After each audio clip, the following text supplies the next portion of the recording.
Find the missing number.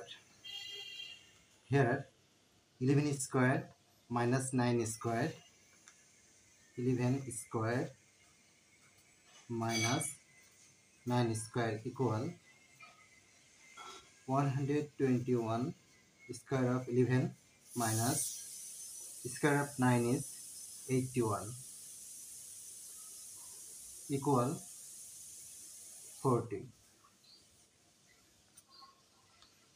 Then 15 square minus 7 square,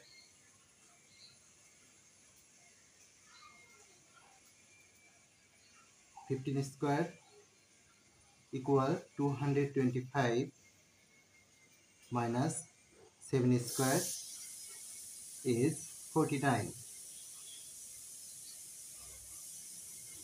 equal 176. So 25 square